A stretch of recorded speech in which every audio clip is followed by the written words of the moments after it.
industry has been able to operate during the pandemic, albeit not business as usual, but continue to operate as an essential business. I think that there's a lot that people will look toward us because we haven't been shut down during this time. We have, in the marine industry, we have been figuring out new ways and challenging each other new ways to get business done and continue to move projects forward. I think there's a lot that could be said for businesses all over the world that have been able to maintain employment and pay their employees and work through this because nobody really expected this. Nobody's really had the right answer to it.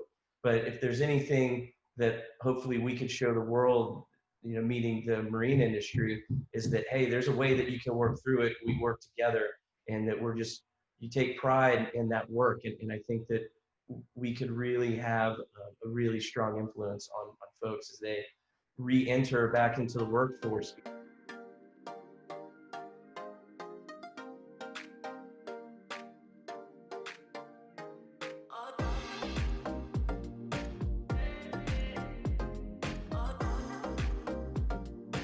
Take us away, Lisa. Hello, I'm Lisa Overend. Welcome to Maritime Moment, your marine news, entertainment, video podcast program. And I'm Art Hill. Maritime Moment is dedicated to connecting you and your company with the marine industry during this coronavirus pandemic. We'll bring you guests from commercial marine, fishing, recreational boating, and yachting each week, sharing news, tips, and some fun as we figure out new ways to do business and reach new people during this time. In the news, the coronavirus pandemic had a tremendous impact on the marine industry and shipyards across the world. Cancellations for cruise ships and passenger vessels slowed activity for some commercial shipyards, and restrictions for subcontractors and suppliers closed many European shipyards. However, in recent weeks, several European countries eased lockdowns with shipbuilders and refit sites reopening. The national lockdown in March for Italian Superyacht shipyards expired May 4th, with Ferretti Group reopening its yards. In Spain and France, with limited staff and restrictions, MB92 Group reopened its fabrication facilities, in addition to Monaco Marine. In the UK, Oyster Yachts and Pandennis reopened with new safety procedures in place for reduced staff. Reportedly, shipyards in the Netherlands and Germany did not cease operations, nor did shipyards in the United States, which are deemed essential businesses in the American economy. Insomuch as most shipyards have some government contract to build or service a vessel for national defense, or for a municipality, or for a federal or local waterway, our shipyards have remained open while practicing social distancing with new safety and hygiene regimen for staff. Representing Derecktor Shipyards in the United States, with 4 locations in Florida, New York, and Maine, is Derecktor's marketing director, Mr. Justin Beard. Welcome to Maritime Moment, Justin. Let's make some sound waves. Yeah, thanks, Lisa. It's a pleasure to be here. So, how has Derecktor approached social distancing while servicing vessels in its respective facilities? So it's definitely not been business as usual. I think that's a term that a lot of us have started to use in the industry.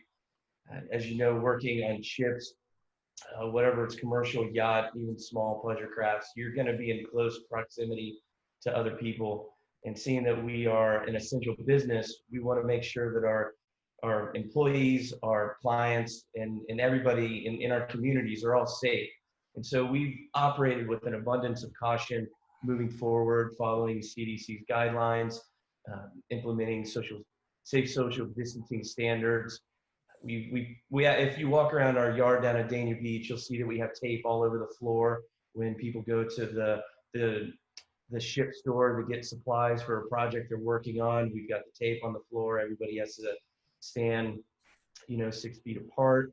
And actually what we've done is most recently on Friday, we tested about 90 employees and crew and just folks that are around the yard who wanted to be tested for COVID-19.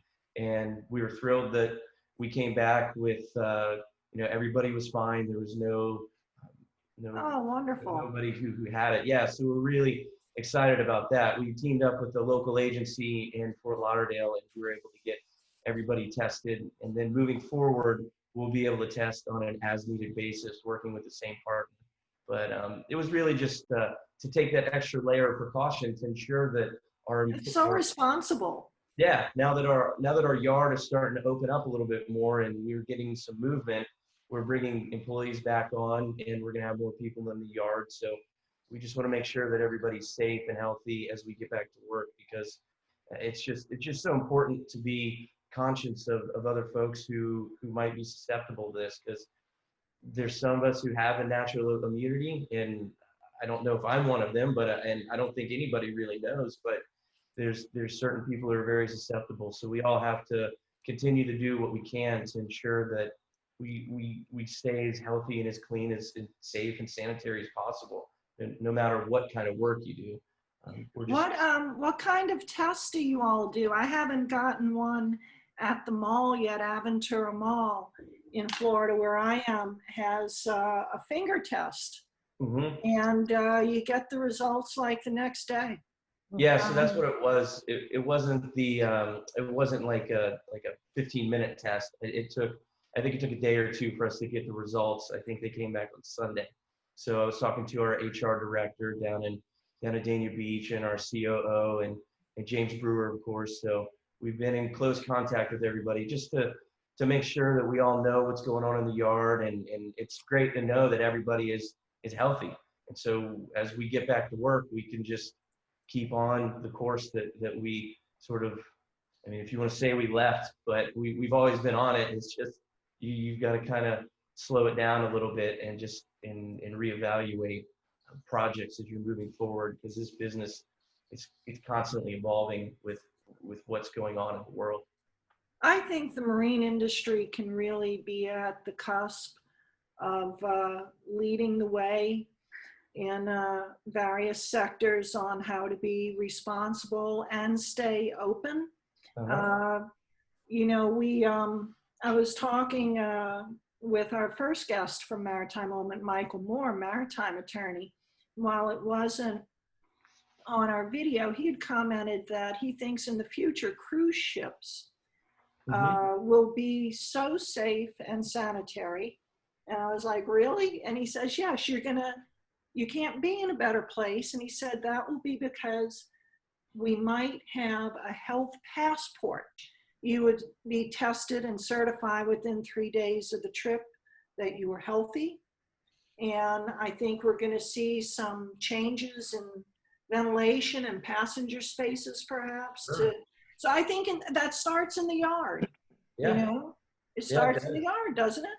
Yeah, I would say so. When you're talking about doing an extensive refit on a vessel, you're tearing the boat down to, the bare metal, the hull. Sometimes you're cutting the vessel in half and making it longer. I mean, all that work is done to the guts, so to speak, of the vessel, and you want to ensure that it's going to be safe. And so moving forward, what better time to put those measures in place than when you've got to strip down that far. So it does make a whole lot of sense. And I think that what's great is that you're going to see all these innovations come out of it. And for the most part, a lot of it's already been there. Hospitals have the HVAC systems and you can get new HVAC systems that have the proper UV lighting that kills bacteria and germs in the air. So that technology's out there. It's just, I think up until now, there's really not been a good enough reason, so to speak, for something like this to happen, because unfortunately, whenever you see a big change like this that happens on such a large scale, it's usually because of something that, might have been an unfortunate event that caused it. But in any case, the result of it is going to be overwhelmingly positive, because I think that people are going to continue to take better care of themselves and, maybe be a little bit more considerate of others as they travel. Yeah, we're fortunate to work in the marine industry that we all love. And so it's our duty to ensure the safety of others. It really is, because we all travel the world. We meet people who travel the world. We're globally connected. And yeah, we do have to work together on this issue. Like, how far do you think this will go? And is it, kind of bringing in some of those hospital grade HVAC systems, or is it some kind of, quarantine safe area rooms that's going to be invented by someone somewhere? Like, really, like, technology is going to be a big driver, and it already has been a really big driver for kind of helping us bounce back. But Sure. like you said, like, this is a global pandemic, and when it affects that many people, usually some of the smartest brains around the world really step up and come up with some fascinating things.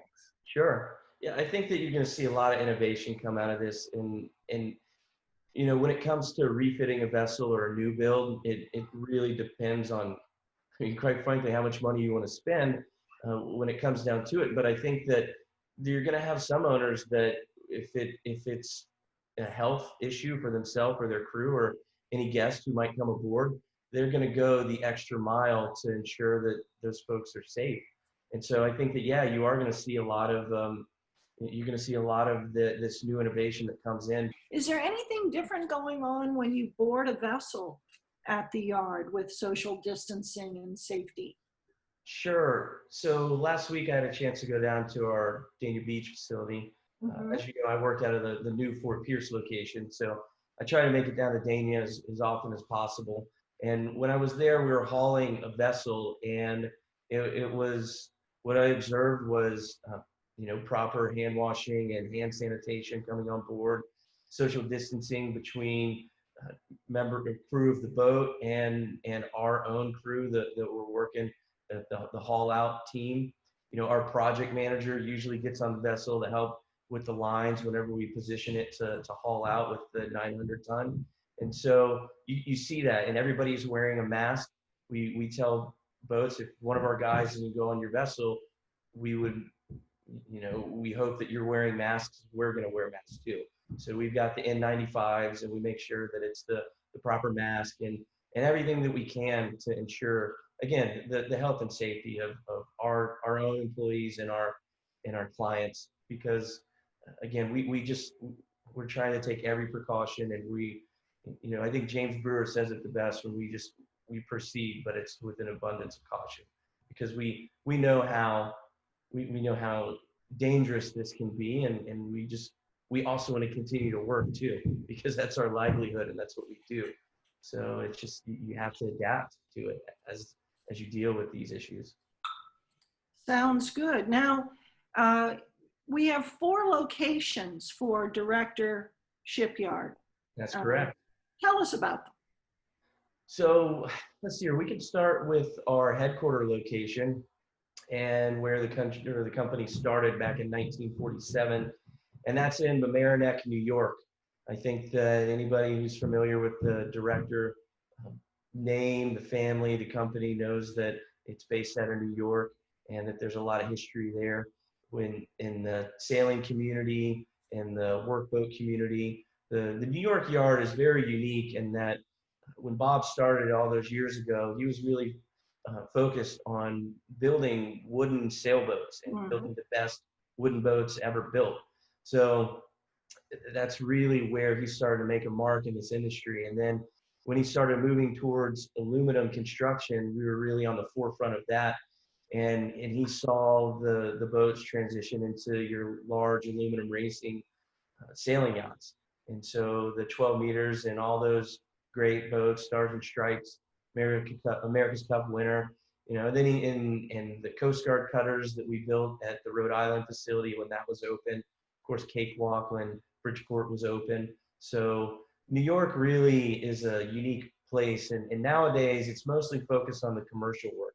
So we do a lot of work on passenger ferry vessels, fishing boats. We do work on yachts and sailboats there as well, but it's primarily a commercial yard, and that's where we built our hybrid catamaran that we launched a couple of years ago. We've since built 3 of those vessels, and we're hoping to build another one here very soon. So we've seen a lot of change and innovation happen at the New York yard, and it's just it's a really special place. If you've never been, the Mamaroneck is a beautiful city. Bob Derecktor he was the end of an era when he passed away in 2001, because he was one of the last guys to design a boat, then go into the yard and build it, and he could race it. Yeah, he could. He was closed the whole loop. We don't have that so much anymore. Dick Lazara has done that, but yeah, Bob Derecktor was quite the builder in wood and aluminum, as you say, and that's where it all happened in New York. Yeah, so that's where he started it all, and since then it's grown. I'll keep it up in the Northeast before we go down south, but Okay. so we've got the other yard in Georgetown, Maine. That's the newest yard to the family. That's the Derecktor Robin Hood facility located in Georgetown, Maine. It's a beautiful marina that caters to small sailboats and houseboats, and it's a very beautiful town. It's on Riggs Cove. We are open. We actually open on May 1st, the marina there. And again, the boating while distancing, same thing, adhering to all the CDC standards as we open the facility. And we did quite a few upgrades. And I mean, it's Maine this time of year. It's really beautiful. It's a great place to be. And we're happy with the response that we've had for folks wanting to get their boats back in the water. If there's anything that's happened during this entire event, is recreational boating has taken off. Yes, it has. It's something you can do anywhere. And so pleasure boating, and everybody wants to be on the boat. And why not? It's a beautiful time of year, and we all love the water. So, the Maine is again extremely beautiful this time of year. So that facility has some history too. Some of the boats that have been built in the area. Mary E, I think I mentioned to you, it's a Bath-built boat. It's an old, I think it was built back in maybe the 1920s, and it's a very beautiful boat that we help maintain for the museum up there. So that's a lot of fun to work on as well. And we also have a foundry up there. We make brass hardware for sailboats. So the foundry has continued to stay fired up and produce cool hardware. So no pun intended. Yeah. Moving down south, we've got, of course, have Dania Beach. Dania Beach has been around since the late 60s, and that's our super yacht repair and refit facility that we've got the 900-ton lift at. We can haul more than 200 foot there, and I think a lot of folks are familiar with the yard there.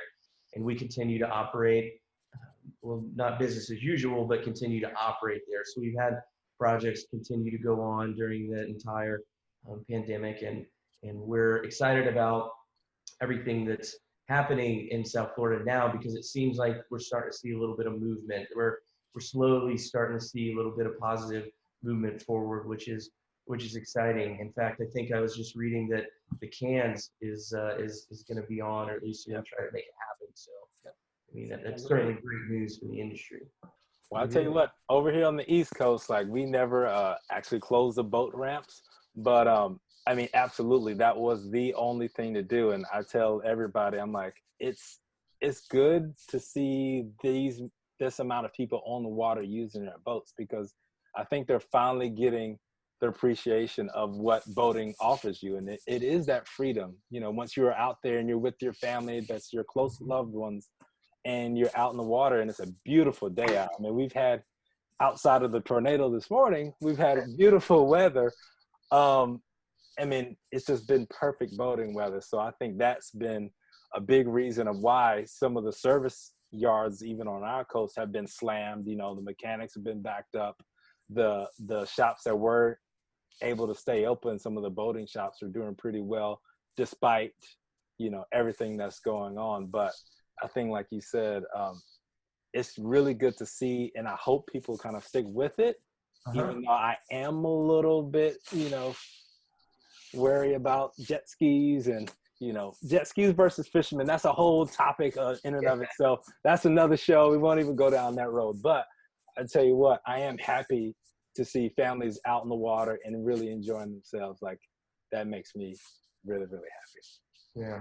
And I think it makes us all happy because, again, we're all in this industry because we love the water. And with Memorial Day coming up in the summer, it's just boating season.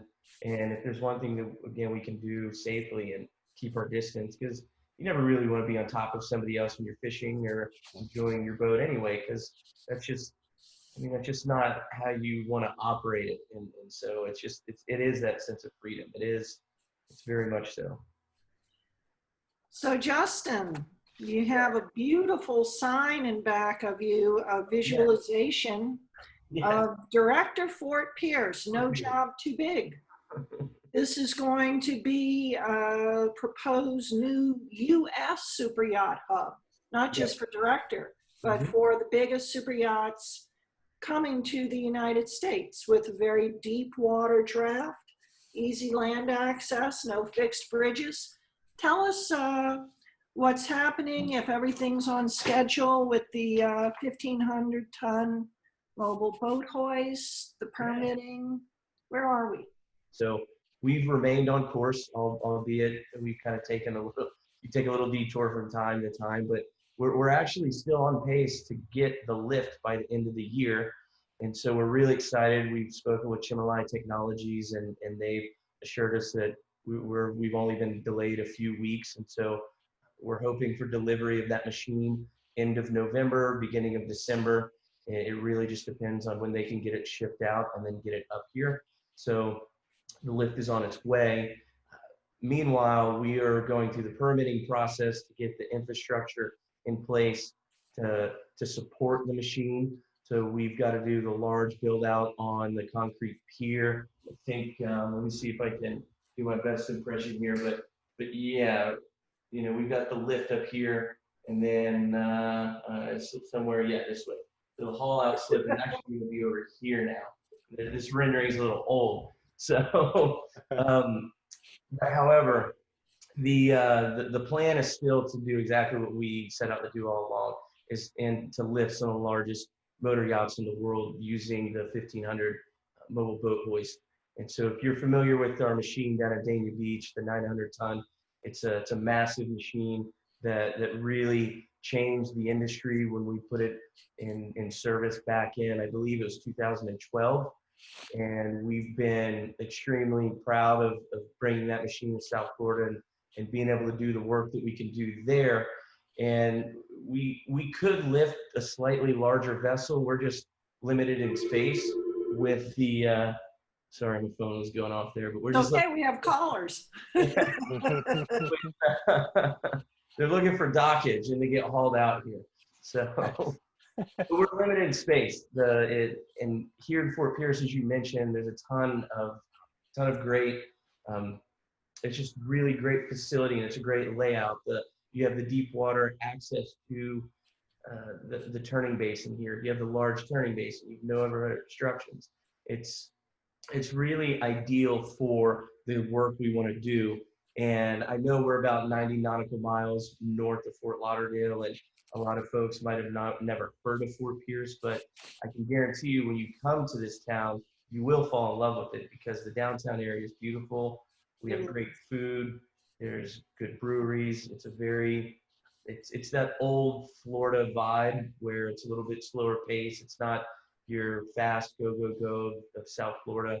And it's not that there's anything wrong with it. It's just, it's nice to get out of that and recharge your batteries. And I think that what we're going to be able to do once we start accommodating crew and having them here in this yard, they're going to find that the natural beauty of Fort Pierce and being able to go fishing and surfing and being in an area where it's a little bit slower pace is going to do, you know, wonders for your mental health and just your capacity to just get some time off during that yard period, because it's critical that you recharge. So we're hoping that people will enjoy that as they stay here in Fort Pierce still. Tell me about the facility that you're redeveloping there. So it wasn't a marine facility part of this, was it?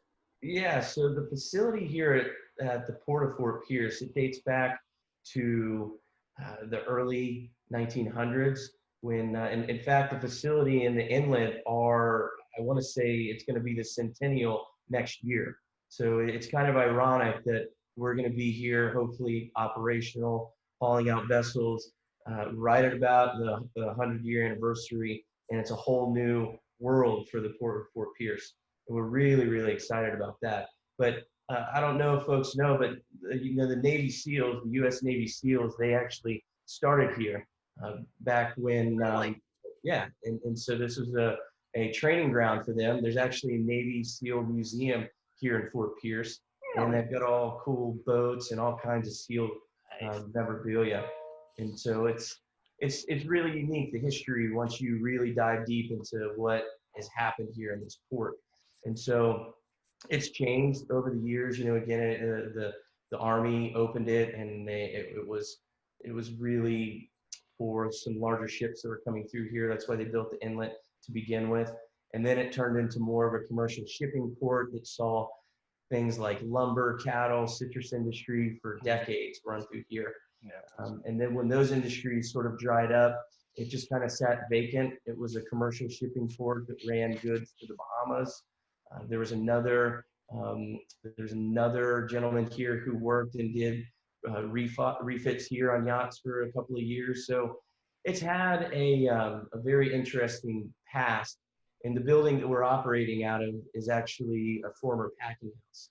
So you would get these large semi-trucks full of citrus that would come in, and they'd offload them on conveyor belts, run them through the whole packing house area, and then prepare them for shipping out throughout the world. So it's unique that a commercial shipping port is now being converted into a mega yacht repair and refit facility. But a company like Derecktor is the perfect one to do it, because that's really all we've done throughout our history, is just continue to innovate and change as the market and our clients demand us to meet their needs. And that's really what it boils down to. And if we can build out this facility to bring in the larger 200-foot mega yachts and start hauling them out with that machine, it's going to be exciting. And this area is really going to benefit greatly from what we're doing. His legacy runs deep through this industry to this day,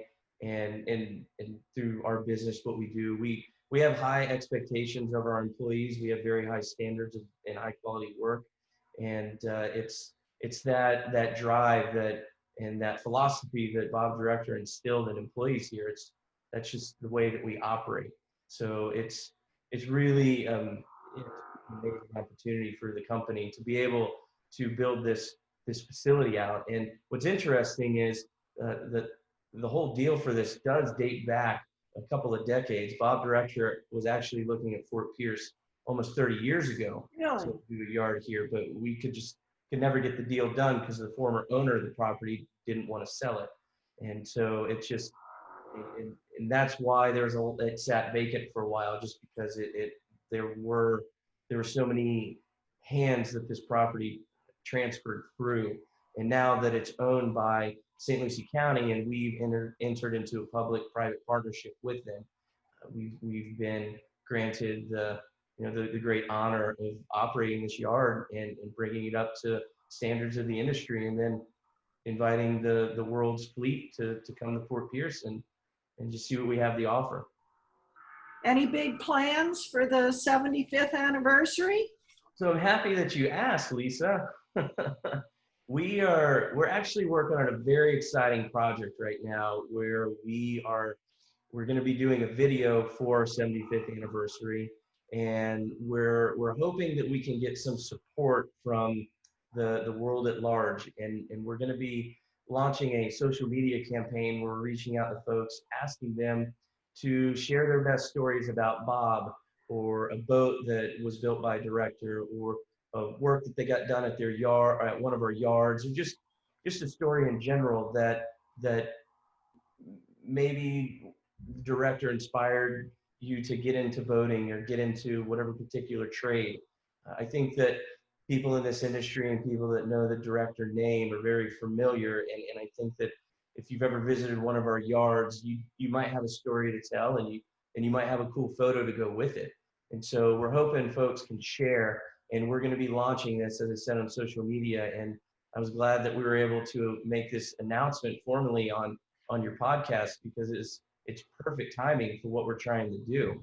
And hopefully we're getting in front of the right people in the industry that would want to participate, because I think that the stories that we're going to get out of this are really going to color in between the lines of what Derecktor's done throughout the years. Tinka said, perhaps Bob Derecktor's most defiant act was challenging Mother Nature. He bought a dry dock in Europe and had to bring it back across the pond. She says, with no permit, he towed the dry dock himself with a tugboat and chains across the icy Atlantic Ocean during winter. We thought he'd be dead, but he made it, Topping said. Who does that? God bless him. God bless him. Wow. I'm sure there are a ton of stories that are just like that. And those are the stories we want. And it's really what we're looking for. And it's gonna be fun to hear what folks have to say and the memories that they have of, again, just being in the yard, because it's just, yard period is a lot of fun too. It's a lot of work, but it is a lot of fun. And then when you can you get on the boat and use the boat after it's been worked on, or a new boat, it's really special. So what's going to be the best way for people to submit those stories? Because I can imagine this is going to be good. Yeah, so they'll be able to email them directly to me, and we'll provide my contact information in our post, and then I'll sort of be curating all of the archives. It's kind of what I've been doing in this downtime. I've been going through some really old photos of ours and just some really great shots that probably haven't seen the light of day in decades. And some of these photos are going to be used in the video. Some we'll be using in the social media campaign to blast out.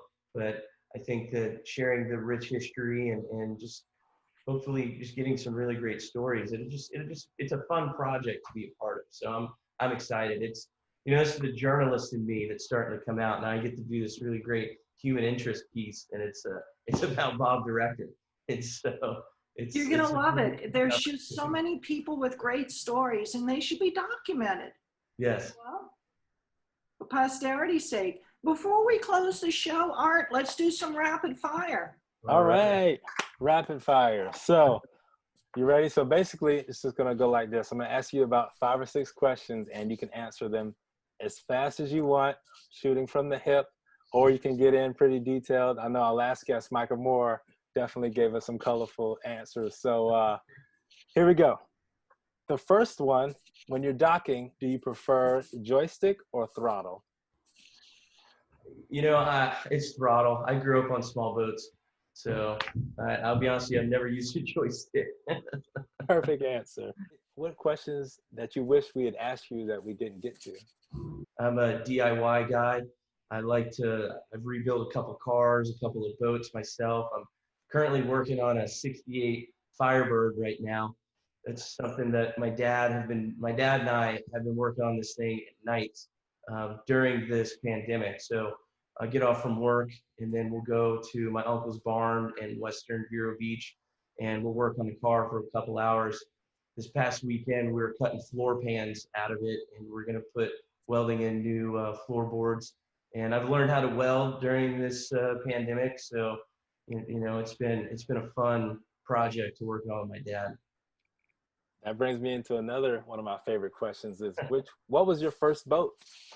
My first boat was a 17-foot Boston Whaler, and actually bought it here in Fort Pierce. My dad bought it, and it was our family boat growing up. And we would go fishing down in the Keys. We'd go skiing and wakeboarding behind it in the Indian River Lagoon. I inherited the boat from my dad when I lived in Stewart for a little while, and actually refinished that boat. That was the first boat that I ever refinished, and enjoyed that for quite a while. And then I sold it, and as you comes with every boat, the best day you get it is when you buy it, when you sell it. So it was a good boat. It really taught me a lot of lessons in life, and just how to be on the water and operate a vessel. Those Boston Whalers, it seems to be that's their answer. Some kind of Boston Whaler, whether it's a skiff or like a 17-foot, like those Boston whalers, again, has a rich history in the boating community. So, Sure does. so very great answer. Last question for me. Okay. What is your parting shot for the industry? You know, there's a lot going on right now. There's a lot of boat traffic on the commercial side, and then there's a lot of uncertainty for the shipyards all across the world. So what would be your message to the industry? I would say that, and I think I mentioned it earlier, that we're all very fortunate to be in this industry that we love and have this is our way of life. And I think that through this entire pandemic, one thing that I've observed, because where I live is it's very heavily catered to the service industry. So there's a lot of my friends that are out of work, a lot of my friends, family members that are out of work. And I think that as a company or as an industry that's been able to operate during the pandemic, albeit not business as usual, but continue to operate as an essential business, I think that there's a lot that people will look toward us because we haven't been shut down during this time. We have, in the marine industry, we have been figuring out new ways and challenging each other in new ways to get business done and continue to move projects forward. I think there's a lot that could be said for businesses all over the world that have been able to maintain employment and pay their employees and work through this because nobody really expected this. Nobody's really had the right answer to it. But if there's anything that hopefully we could show the world, you know, meaning the marine industry, is that, hey, there's a way that you can work through it. We work together, and that you take pride in that work. And I think that we could really have a really strong influence on folks as they re-enter back into the workforce, because folks have been out of work for quite a while now. So if anything, it's just that, you know, we're very fortunate and we should be thankful for it.